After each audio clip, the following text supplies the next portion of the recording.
9 star हेगेमोन body arts chapter 7127 में आपको एक उदाहरण देता हूँ। यूट्यूब चैनल को लाइक और सब्सक्राइब करें। विशाल युद्धपोत सामान्य रूप से अंतरिक्ष में आगे बढ़ रहा था। हालांकि अंदर का वातावरण बिल्कुल अलग था। किसी ने एक शब्द भी नहीं कहा। लोग कभी कभी युद्धपोत के अगले हिस्से पर मौजूद 3 लोगों की ओर चिंता भरी निगाहों से देखते थे। लॉन्चेन आराम से अपनी कुर्सी पर पीछे की ओर झुक गया और मियाओयिन चुपचाप उसके बगल में खड़ी रही। वह सचमुच उसकी दासी जैसी लग रही थी। जियान थोड़ी दूर पर पद्मासन में प्रार्थना की चटाई पर बैठी थी। उसने अपने हाथों से अपनी थोड़ी को सहारा दिया और मियाओयिन को हल्की मुस्कान के साथ देखा। मियाओयिन भावहीन थी। वह न तो खुश लग रही थी और न ही दुखी, लेकिन अपनी भावनाओं पर नियंत्रण रखने के बावजूद ये स्पष्ट था कि उसका हृदय उतना शांत नहीं था जितना दिख रहा था। उसे निश्चित रूप से इस नई स्थिति को स्वीकार करना कठिन लग रहा था। जियान उसे लगातार घूर रही थी। मियाओयिन केवल अपने भीतर की उथल-पुथल को छिपाने के लिए शांत रहने का दिखावा कर रही थी। अंत में जियान ने बोलने का फैसला किया। मिस मियाओयिन, आप मुझे धन्यवाद कैसे देना चाहते हैं? धन्यवाद? मैं भला क्यों धन्यवाद दूं? ये जानते हुए भी कि जियान जानबूझकर ऐसा कर रही है, मियाओयिन को अंदर ही अंदर अपमान का एहसास हुआ।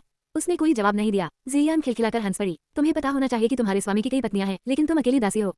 मियाओयिन ने गहरी सांस ली। भावुक न होते हुए उसने कहा, अगर मेरा अनुमान सही है तो आप ही स्वर्गीय शैतान वीना की स्वामी हैं, परी जियान। युद्धपोत पर मौजूद सभी लोग जैसे बिजली के झटके से गिर पड़े। स्वर्गीय शैतान वीना की स्वामी। उनके सामने खड़ी बैंगनी वस्त्रधारी महिला 10 आदिम अराजकता दिव्य वस्तुओं में से एक की स्वामी थी। जब तुम्हें जवाब पहले से ही पता है तो क्यों पूछ रही हो? तुम हमारे बारे में सब कुछ जानती हो। क्या तुमने ये दांव जानबूझकर इसलिए नहीं लगाया था ताकि तुम कोई बड़ा कदम उठा सको? जियान ने पूछा। मियाओयिन एक बार फिर चुप हो गई। उसने बिना कुछ कहे गहरी सांस ली। उसे पता था कि वह बहुत लालची हो गई थी। अगर वह लॉन्चेन को जीत लेती तो पल भर में आसमान छू लेती। लेकिन क्या सच में इस दुनिया में इतने आसान रास्ते होते हैं? कई आसान रास्ते तो वास्तव में मुश्किल होते हैं, और इस बार तो उसे जो आसान रास्ता मिला वह लोहे की दीवार से बंद निकला। ये कहना कि उसे पछतावा नहीं था, नामुमकिन था, लेकिन फिर भी उसने शिकायत नहीं की। इसका कोई मतलब नहीं था। पिछले कुछ दिन सच में बहुत थकाने वाले रहे हैं। मेरी पीठ में दर्द है और गर्दन में भी। शायद मैं बूढ़ा हो रहा हूँ। लॉन्चेन ने आंख भरी और बेबसी से अपनी गर्दन खींची। मियाओयिन चौंक गई। उसने एक पल के लिए खुद को संभाला, लेकिन आखिरकार अपने होंठ दबाकर आगे बढ़ी और धीरे धीरे उसके कंधों की मालिश करने लगी। ये देखकर युद्धपोत पर मौजूद सभी लोगों ने अपनी मुठ्ठियां भींच ली। लॉन्चेन सच में बेशर्म था। वह सचमुच अपनी मालकिन को नौकरानी की तरह समझ रहा था। ये तो सच में बहुत अच्छा लग रहा है। इतने सालों तक संघर्ष करने के बाद आखिरकार मैं खुद का आनंद ले पा रहा हूँ। लॉन्चेन उसकी ओर झुक गया। मियाओयिन के हाथों में मानो कोई जादुई शक्ति थी। उसका पूरा शरीर आराम महसूस कर रहा था, मानो उसकी त्वचा का हर रोम आने लगे। मियाओयिन भावहीन रही, लेकिन इस बार उसका चेहरा थोड़ा लाल हो गया था। वह पहले कभी किसी पुरुष के इतने करीब नहीं आई थी। इससे उसकी धड़कन तेज हो रही थी। मियाओयिन ने अंत में कहा, युवा स्वामी, मेरी जानकारी के अनुसार अमरारोहण वार 3 दिनों में कई शक्तिशाली गुटों को आपके पहले अकादमी की ओर ले जाएगा। अभी भी कुछ समय है, इसलिए यदि आप कोई रणनीति बनाना चाहते हैं तो मैं इसमें आपकी मदद कर सकती हूँ। ये कहते हुए उसकी आंखें थोड़ी चमक उठी। रणनीतियां बनाना उसकी खासियत थी। कोई जरूरत नहीं। लॉन्चेन ने सिर हिलाया। मियाओयिन उसे हैरानी से देखती रही। लॉन्चेन को अपने विरोधियों के बारे में जानने की भी परवाह नहीं थी। क्या ये कुछ ज्यादा ही घमंड नहीं था? क्या आपको पता है कि आप क्यों हारे? लॉन्चेन ने उसकी उलझन भांपते हुए पूछा। मियाओयिन के हाथ अकड़ गए। उसने थोड़ा सा माथा सिकुड़ा। वह सचमुच अपनी हार को लेकर थोड़ी उलझन में थी। जब समय की नदी प्रकट हुई तो इसका मतलब उसकी जीत होनी चाहिए थी, लेकिन किसी तरह उसे पूरी तरह से हार का सामना करना पड़ा था। अपने स्वभाव के बावजूद वह इस बात से नाराज क्यों न होती? अब जब उसने यह बात उठाई तो मियाओयिन के पास कहने के लिए शब्द नहीं थे। लॉन्चेन की आंखें अभी भी बंद थीं। उसने अलसे से कहा, ऐसा इसलिए है क्योंकि तुम रणनीति के जरिए 9 स्वर्गों पर प्रभुत्व हासिल करना चाहती थी, जबकि मेरा सारा ध्यान साधना पर है। नश्वर लोक में मेरे एक वरिष्ठ ने मुझे बताया था कि परम शक्ति के सामने सभी योजनाएं व्यर्थ हैं। इसलिए अगर मैं अपने दिमाग का इस्तेमाल करने से बच सकता हूँ तो मैं कोई योजना नहीं बनाता। मेरी बुद्धि तो स्वर्गीय सिद्धांतों को समझने के लिए भी पर्याप्त नहीं है, तो मैं इसे अन्य चीजों पर कैसे बर्बाद करूँ? मेरा ध्यान लाखों अलग अलग दिशाओं में बढ़ा हुआ है। अंत में मैं एक साधारण से ज्यादा कुछ नहीं बन पाऊंगा। मियाओयिन चौंक गई। ये सचमुच एक सरल सिद्धांत था, लेकिन इसमें कहीं न कहीं महान दाव की सादगी भी समाहित प्रतीत होती थी। जैसा कि लॉन्चेन ने कहा था, मनुष्य की ऊर्जा और समय सीमित होते हैं। एक चीज पर ध्यान केंद्रित करने का अर्थ है दूसरी चीज से ध्यान हटाना। कई रास्ते होते हैं, लेकिन आप केवल एक ही चुन सकते हैं। मियाओयिन ने आंख भरी। युवा स्वामी, आप सचमुच बुद्धिमान हैं। उसकी असली ताकत रणनीति बनाने में थी। उसका सबसे बड़ा गुण नियंत्रण था। किसी भी चुनौती का सामना करने का उसका सबसे अच्छा तरीका अपने लिए सबसे अनुकूल रणनीति तैयार करना था। यह एक ऐसा कौशल था जिसे उसने अपना सारा समय और ऊर्जा लगाकर विकसित किया था। फिर भी, हालांकि वह असाधारण रूप से प्रतिभाशाली थी, उसने अपना पूरा ध्यान साधना पर नहीं लगाया था। हाँ, वो पहले से ही अविश्वसनीय रूप से शक्तिशाली थी और कोई भी उसके असली तुरुप के पत्ते नहीं जानता था, लेकिन क्या वह अपनी पूरी क्षमता तक पहुंच पाई थी? लंबे समय से मियाओयिन सोचती रही थी कि शक्ति और बुद्धि दोनों के मामले में उसका कोई मुकाबला नहीं है, लेकिन अब जब लॉन्चेन ने ये कहा तो उसे एहसास हुआ कि वह गलत थी। दुर्भाग्य से अब बहुत देर हो चुकी थी। सिर्फ आहें मत भरो। मेरी दासी होने के नाते तुम आराम से बैठ सकती हो। लॉन्चेन ने कहा। मियाओयिन अवाक रह गई। उसकी दासी होने का मतलब आराम करना था। ऐसी बात पर तो कोई मूर्ख ही आराम करेगा। उसे इसमें कोई खुशी नहीं दिख रही थी। लॉन्चेन अचानक मुस्कुराया। सिर्फ इसलिए कि तुम मेरी दासी हो, इसका मतलब यह नहीं कि तुम्हें स्वर्ग को जीतने का अपना सपना छोड़ देना चाहिए। तुम इतनी चिंतित क्यों दिख रही हो? युवा स्वामी, आप। मियाओयिन एकदम सख्त हो गई। उसका सबसे बड़ा लक्ष्य 9 स्वर्गों को जीतना था। इस महान सपने को खोना उसके लिए मृत्यु से भी बदतर होता। उसका बर्फीला दिल एक बार फिर गर्म होने लगा। अगर तुम मेरी दासी बनने वाली हो तो मेरी वजह से अपनी इज्जत नहीं गंवा सकती। चूंकि तुम दुनिया को जीतना चाहती हो तो तुम्हें इसे सही तरीके से करना होगा। जब हम पहली अकादमी पहुंचेंगे तो देखो और सीखो। मैं तुम्हें सही तरीका दिखाऊंगा। लॉन्चेन के होठों पर एक खतरनाक मुस्कान आ गई। यूट्यूब चैनल को लाइक और सब्सक्राइब करें। 9 स्टार हेगेमोन बॉडी आर्ट्स अध्याय 7128 तूफान से पहले की शांति युद्धपोत के एक शांत कमरे में मियाओयिन 2 युवतियों की ओर पीठ करके खड़ी थीं। वे उनकी सबसे करीबी परिचारिकाएं थीं। वे एकमात्र विश्वसनीय साथी थीं जिन्हें वो हेवनली साउंड सेक्स से अपने साथ लाई थीं। पिछले 3 दिनों से वे दोनों एकांतवास में थीं, क्योंकि वे मियाओयिन द्वारा दिए गए नवीनतम वरदानों को आत्मसात कर रही थीं। और जब वे बाहर आई तो उनकी दुनिया बिखर चुकी थी।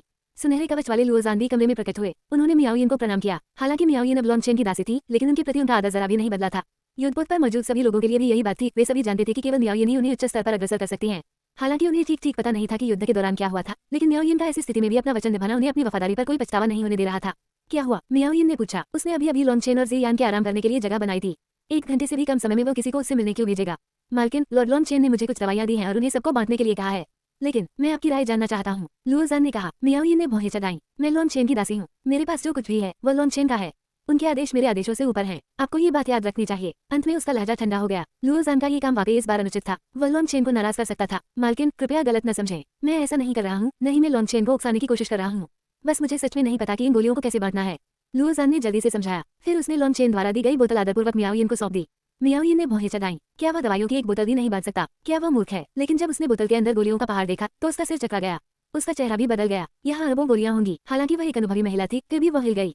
लॉन्चेन ने तुम्हें और क्या बताया? मियाओ यिन ने पूछा। उसने और कुछ नहीं बताया, इसलिए मैं तुमसे पूछने आया हूँ। लुओजान ने कड़वी मुस्कान के साथ कहा। दवाइयाँ बहुत ज्यादा थीं और उन पर लेबल भी नहीं लगे थे और न ही वे व्यवस्थित थीं। यह मियाओ यिन ने एक गोली उठाई और उसके ऊर्जा चिन्ह की जांच की। एक पल बाद वह और भी ज्यादा हैरान हो गई। उसे स्वाभाविक रूप से लॉन्चेन की दिव्य दाव गोलियों के बारे में कोई जानकारी नहीं थी, लेकिन वह तुरंत समझ गई कि इन गोलियों में स्वर्ग को चुनौती देने वाले गुण हैं। लॉन्चेन वास्तव में कुशल हैं। मियाओ यिन ने गहरी सांस ली। ये ठीक वही था जिसकी उसे इस समय जरूरत थी। उसने अपने सभी अधीनस्थों को बड़ी सावधानी से चुना था और वे सभी किसी न किसी रूप में सक्षम थे। हालांकि उनमें से कोई भी शीर्ष प्रतिभा का धनी नहीं था और उससे भी महत्वपूर्ण बात यह थी कि उनमें से कोई भी वास्तव में साधना में निपुण नहीं था। इसलिए उसने उन्हें शक्ति के बजाय अन्य क्षमताओं के आधार पर चुना था। इसका कोई और विकल्प नहीं था। अगर वह अन्य शक्तियों के सबसे प्रतिभाशाली दिव्य प्रतिभाओं को चुनती तो इससे वे शक्तियां निश्चित रूप से भड़क उठती। उनकी सर्वश्रेष्ठ प्रतिभाओं को लेना उनके माता पिता की हत्या करने के समान होता। चाहे वह कितनी भी महान क्यों न हो, अंततः वह स्वर्गीय ध्वनि संप्रदाय की केवल एक शिष्या ही थी। उसका उतना प्रभाव नहीं था। इससे भी महत्वपूर्ण बात यह थी कि अगर वह उन शीर्ष प्रतिभाओं को प्रभावित करना भी चाहती तो उसके पास ऐसा करने के लिए संसाधन नहीं थे। यह मामला गुप्त रखा जाना है। इस कमरे से बाहर जाते ही इन गोलियों के बारे में एक शब्द भी मत कहना, समझे? मियाओ यिन ने सख्ती से कहा। लेकिन लुओजान चौंक गया। अगर यह इतना गुप्त था तो लॉन्चेन ने उसे ये गोलियां क्यों दी? उसे ये फल सीधे मियाओ यिन को दे देने चाहिए थे। क्या ये कोई परीक्षा थी? सच तो यह है कि वो जरूरत से ज्यादा सोच रहा था। लॉन्चेन ने अपने कमरे में जाकर आदिम अराजकता क्षेत्र का स्कैन किया और उसे वहां ढेर सारे स्वर्गीय दाव फल मिले। जाहिर है उसका उनसे कोई लेना देना नहीं था, इसलिए उसने दानव चंद्र कड़ाही से उन्हें स्वर्गीय दाव गोलियों में परिवर्तित करवाया। दानव चंद्र कड़ाही की क्षमताओं और वावलिंगर के सहयोग से ये सभी गोलियां आधे अगरबत्ती के समय में ही तैयार हो गईं। एक स्वर्गीय दाव गोली बनाना उतना ही आसान था जितना एक सेब छीलना। सच तो यह है कि सबसे अच्छी स्वर्गीय दाव गोलियां तो बहुत पहले ही बैंगनी रक्त जाति, ज्योली जाति, ज्वालादेव संप्रदाय, आत्मा हृदय संप्रदाय और उसके अन्य सहयोगियों को बांट दी गई थी। ये बची हुई गोलियां अब बस फालतू की चीजें थी जिनसे लॉन्चेन को सिर दर्द हो रहा था। लेकिन जब उसने मियाओ यिन के कई अधीनस्थों के बारे में सोचा तो उसे लगा कि उन्हें ये गोलियां दे देना ही सबसे अच्छा होगा। जहां तक इस बात का सवाल है कि उसने मियाओ यिन को खुद क्यों नहीं बुलाया, तो इसका कारण मियाओ यिन के प्रति उसका सम्मान था। वह उसे नौकरानी की तरह नहीं समझ रहा था जो उसके बुलावे पर दौड़कर आ जाए। इसलिए उसने लुओजान को बुलाया था। वैसे भी वह जानता था कि मियाओ यिन तुरंत समझ जाएगी कि ये गोलियां किस लिए हैं, अपने साधारण अधीनस्थों को उच्च कोटि के दिव्य प्रतिभावान बनाने के लिए। इससे पहले एक शर्त थी, प्रत्येक व्यक्ति को वो दिव्य दाव गोली दी जानी थी जो उसके स्वभाव के लिए सबसे उपयुक्त हो। ये किसी और के लिए, यहाँ तक कि खुद लॉन्चेन के लिए भी कुछ प्रयास का विषय होता, लेकिन इस कार्य के लिए मियाओ यिन से अधिक उपयुक्त कोई नहीं था। सब लोग इकट्ठा हो जाओ, मैं स्वयं ये गोलियां बांटूंगा। लुओजान तुरंत उसके आदेशों का पालन करने के लिए दौड़ पड़ा। मियाओ यिन के पीछे खड़ी दासियों में से एक ने अनजाने में पूछा, बड़ी बहन मियाओ यिन, क्या लॉन्चेन? तुम्हें उन्हें लॉर्ड लॉन्चेन ही कहना चाहिए। छोटी अंक, छोटी कुई, मेरे लिए मुश्किलें मत खड़ी करो। मियाओ यिन ने चेतावनी दी। शर्त उसी ने लगाई थी और वही हारी भी थी। चूंकि ऐसा था इसलिए वह अपने वचन से पीछे नहीं हट सकती थी। इसके अलावा लॉन्चेन ने स्पष्ट कर दिया था कि वह उसे सीमित नहीं करेगा बल्कि उसका समर्थन करेगा। इसलिए वह अपने लोगों को लॉन्चेन का अनादर करने की अनुमति बिल्कुल नहीं दे सकती थी, अन्यथा उनका कुछ हद तक सौहार्दपूर्ण संबंध टूट जाएगा। छोटी यंग और छोटी कुई ने एक दूसरे को देखा। दोनों ने असहाय होकर आह भरी। ये तो स्पष्ट था कि लुओजान घमंडी होने के साथ साथ बहुत कुशल भी था। आधे अगरबत्ती के समय में ही सभी लोग व्यवस्थित रूप से इकट्ठा हो गए। मियाओ यिन ने सीधे ग्रैंड दाव के एक गीत का उपयोग करके सभी की मूल ऊर्जा को उत्तेजित किया। औषधीय गोलियां उसके आंतरिक स्थान में थी और जैसे ही उसके अधीनस्थों की मूल ऊर्जा उनसे प्रतिध्वनित हुई वे चमकने लगी। हालांकि ये सब मियाओ यिन के पूर्ण नियंत्रण में हुआ था और बाकी लोगों को पता नहीं था कि क्या हो रहा है। उसने उन्हें उचित औषधीय गोलियां दी, फिर उनकी आंतरिक ऊर्जा में तेजी से वृद्धि होते देख वह अचंभित रह गई। यहाँ तक कि उनका आध्यात्मिक रक्त, आध्यात्मिक जड़ और आध्यात्मिक अस्थि भी रूपांतरित हो गए। सभी अचंभित थे। ये दिखने में साधारण सी गोलियां वास्तव में स्वर्ग को चुनौती देने वाले खजाने थे जो उनका भाग्य बदल सकते थे। उन्होंने अभी तक गोलियों की ऊर्जा को पूरी तरह से अवशोषित भी नहीं किया था, लेकिन वे पहले से ही बिल्कुल अलग व्यक्ति महसूस कर रहे थे। लॉन्चेन, तुम सचमुच स्वर्ग को चुनौती देने वाले हो। एक दिन बीत गया और मियाओ यिन ने सभी को स्वर्गीय दाव गोलियों की ऊर्जा अवशोषित करने में मदद की। उसने उनकी पूरी क्षमता को उत्तेजित किया। इसके साथ ही पहले साधारण शिष्यों का समूह प्रथम श्रेणी के विशेषज्ञों की श्रेणी में पहुंच गया। हालांकि वे बिल्कुल शीर्ष विशेषज्ञ नहीं थे, लेकिन पहले वे योद्धा के रूप में कुछ भी नहीं थे, इसलिए यह एक जबरदस्त सुधार था। जब युद्धपोत पहले अकादमी तक पहुंचने से 2 घंटे दूर था, लॉन्चेन ने मियाओ यिन को गति धीमी करने और आवाज छिपाने वाली संरचना को सक्रिय करने के लिए कहा। वह पहले से ही दूर एक विशाल अजगर को कुंडली मारे हुए देख सकता था और उसके नीचे पहली अकादमी थी। ये सचमुच तूफान से पहले की शांति है। मियाओ यिन लॉन्चेन के पीछे खड़ी थी और कर्मिक भाग्य ड्रैगन के प्रकटीकरण को घूर रही थी। उसका दिल तनावग्रस्त था, लेकिन वह प्रत्याशा से भी भरी हुई थी। शायद 9 स्वर्गों को जीतने के उसके अभियान की पहली लड़ाई शुरू होने वाली थी। 9 सितारा हेगेमोन बोडियास अध्याय 7129 आंतरिक कला प्रथम अकादमी के वरिष्ठ अधिकारी घबराए हुए थे। वे एक आपातकालीन बैठक कर रहे थे। वरिष्ठ पीढ़ी के 100 से अधिक सदस्य और कनिष्ठ पीढ़ी के 30 से अधिक सदस्य उपस्थित थे। एक कनिष्ठ छात्रा ऐसी भी थी जिसे लॉन्चेन अच्छी तरह जानता था, झाओ युए। वो उतनी ही सुंदर और पवित्र दिख रही थी जितनी लॉन्चेन के पहली बार मिलने पर थी। हालांकि अब उसके व्यक्तित्व में एक बदलाव आ गया था। युवावस्था के अहंकार के बजाय अब वह एक रानी की तरह संयम और अधिकार प्रदर्शित कर रही थी। पलक झपकाने पर उसकी आंखों में तलवार की रोशनी चमकती थी। वह तीव्र तलवार भावना सीधे किसी की आत्मा में प्रवेश कर सकती थी। वह यहाँ युवा शिष्यों के बीच बैठी थी। वे प्रथम अकादमी के सर्वोच्च दिव्य प्रतिभावान शिष्य थे और वे न केवल शक्तिशाली थे बल्कि उनमें से प्रत्येक एक गुट का नेता था। उच्च आकाश अकादमी ने शिष्यों को अपने समूह बनाने से कभी नहीं रोका था। जब तक वे अकादमी के नियमों का पालन करते थे तब तक उच्च अधिकारी उनका समर्थन भी करते थे। आखिरकार वे भी उसी तरह के वातावरण में पले बड़े थे। ऐसा करने से युवाओं को दूसरों का नेतृत्व करने का अनुभव प्राप्त होता था। यह अनुभव उनके लिए तब उपयोगी होता था जब वे अंततः स्वयं शिक्षक और वरिष्ठ बनते थे। 30 युवाओं का ये समूह प्रथम अकादमी के लगभग 90% शिष्यों का नेता था। इस प्रकार वे इस महत्वपूर्ण बैठक में भाग लेने के योग्य थे। उन्हें अब अकादमी के स्तंभ माना जा सकता था। बैठक का नेतृत्व एक सफेद बालों वाले वरिष्ठ व्यक्ति कर रहे थे। उन्होंने धीरे धीरे अपनी स्थिति समझाई। उद्धरण चिन्ह अमरारोहण द्वार ने कई प्रमुख शक्तियों के कुलीनों को इकट्ठा कर लिया है। उनके पास 1000 से अधिक त्रिगुणी दिव्य सम्राट हैं। हमने मुख्य अकादमी और शाखा अकादमियों से सहायता मांगी, लेकिन हम केवल 31 त्रिगुणी दिव्य सम्राटों को ही जुटा पाए। शक्ति का अंतर स्पष्ट है। इस समूह के नेता अमरारोहण द्वार, पाताल लोक भूत द्वार, शवदानव संप्रदाय और स्वर्गीय दानव स्वर्ण क्रिस्टल बंदर जाती हैं, लेकिन बाकी सभी भी पूरी ताकत से सामने आ गए हैं। जाहिर है वे हमारे कर्मिक भाग्य ड्रैगन स्वरूप के पीछे पड़े हैं। हमने मुख्य अकादमी को संदेश भेज दिया है और वायुन ट्रेडिंग कंपनी के माध्यम से डीन लॉन्गचेन को भी संदेश भेजा है, लेकिन हमें दोनों तरफ से कोई जवाब नहीं मिला है। दरअसल मुझे वायुन ट्रेडिंग कंपनी से एक संदेश मिला है। मुख्य अकादमी भी मुसीबत में है। ऐसा लगता है कि आदिम अराजकता युग का कोई बाहरी दैवीय दानव मुख्य अकादमी पर नजर गड़ाए हुए है। वायुन ट्रेडिंग कंपनी का अनुमान है कि ये दैवीय दानव स्वीपिंग एरर के पीछे पड़ा है, इसलिए स्वीपिंग एरर हमें बचा नहीं सकता। दूसरे शब्दों में हमें मुख्य अकादमी से मदद की उम्मीद नहीं करनी चाहिए। जहां तक डीन लॉन्गचेन की बात है, वायुन ट्रेडिंग कंपनी ने पुष्टि कर दी है कि उन्होंने उन्हें संदेश भेज दिया है। मुझे विश्वास है कि डीन लॉन्गचेन हमें नष्ट होते हुए चुपचाप नहीं देखेंगे। उनका अभी तक प्रकट न होना यह दर्शाता है कि या तो उन्हें रास्ते में किसी तरह की परेशानी हुई है, या शायद उन्होंने जानबूझकर खुद को प्रकट न करने का फैसला किया है और स्थिति का जायजा ले रहे हैं। किसी भी हालत में दुश्मन तेजी से करीब आ रहा है। हम इंतजार नहीं कर सकते। हमें डीन लॉन्गचेन के आने तक समय बिताने की रणनीति बनानी होगी। इस वरिष्ठ व्यक्ति का नाम झाओ हुनफेई था। वे प्रथम अकादमी के उप प्रमुख थे और साथ ही त्रिगुणित दिव्य सम्राट भी थे, लेकिन वे अकादमी के योद्धाओं में से नहीं थे। अकादमी के अधिकांश विशेषज्ञ व्याख्याता और गुरु थे जो दाव के शिक्षण और व्याख्या पर ध्यान केंद्रित करते थे। उनका ध्यान स्वर्गीय दाव को समझने पर था, न कि युद्ध पर। परिणाम स्वरूप उनकी साधना और दाव की समझ दोनों ही उच्च स्तर की थी, लेकिन उनकी वास्तविक युद्ध क्षमता बहुत कम थी। झाओ हुनफेई इस मामले में विशेष रूप से प्रसिद्ध थे। उनका बहुत सम्मान किया जाता था और उप प्रमुख के रूप में उनकी योग्यता पर किसी ने सवाल नहीं उठाया, लेकिन वे कोई शक्तिशाली योद्धा नहीं थे। एक बुजुर्ग ने मेज पटकते हुए गुस्से से कहा, मुख्य अकादमी संकट में है और मदद नहीं भेज सकती। ये समझ में आता है, लेकिन हमारी शाखा अकादमी के दिन होने के बावजूद लॉन्गचेन अभी तक क्यों नहीं आ रहा?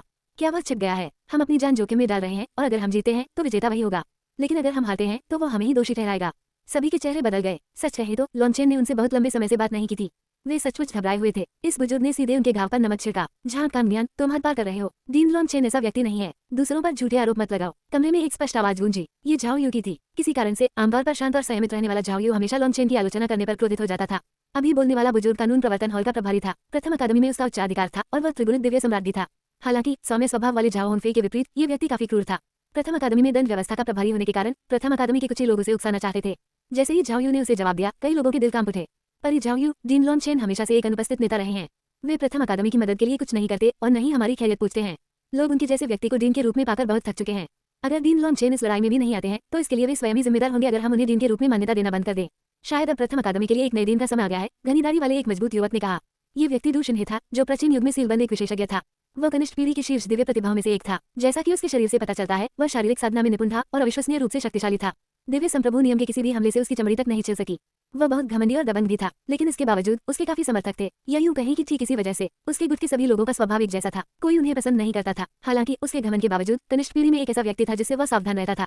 वह था झाओ यू। तलवारबाज शरीर साधना करने वालों के लिए अभिशाप थे। अनगिनत वर्षों के प्रशिक्षण से बना उसका इस्पात जैसा शरीर भी झाओ यू की धार के सामने टिक नहीं पाया।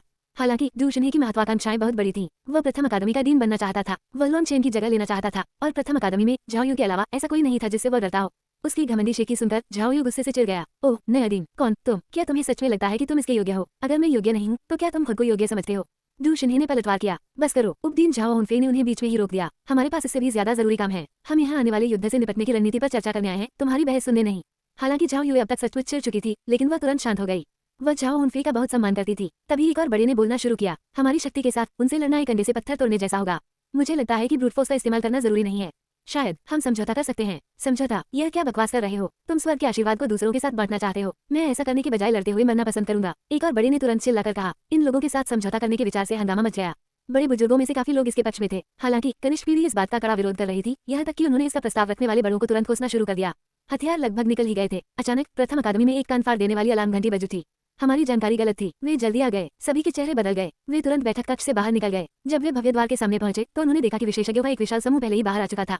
एक तलवारबाजी की प्रतिभा, वह पहली बार 6489 में प्रकट होती है। वह यूई ज़िफे को उसके काम करते हुए देखती है और निष्कर्ष निकालती है कि वो उतनी महान नहीं है। 9 स्टार हेगेमोन बोरियाज अध्याय 7130 इनसाइडर। हालांकि वे मानसिक रूप से तैयार थे, तभी इस विशाल सेना को देखकर और उनकी भयानक आभा को महसूस करके वे हताश हो गए। यहाँ तक कि मरने तक लड़ने के लिए दृढ़ संकल्पित युवा पीढ़ी भी बर्फीले भय की लहर से गिर गई, जिससे उनका मनोबल गिर गया।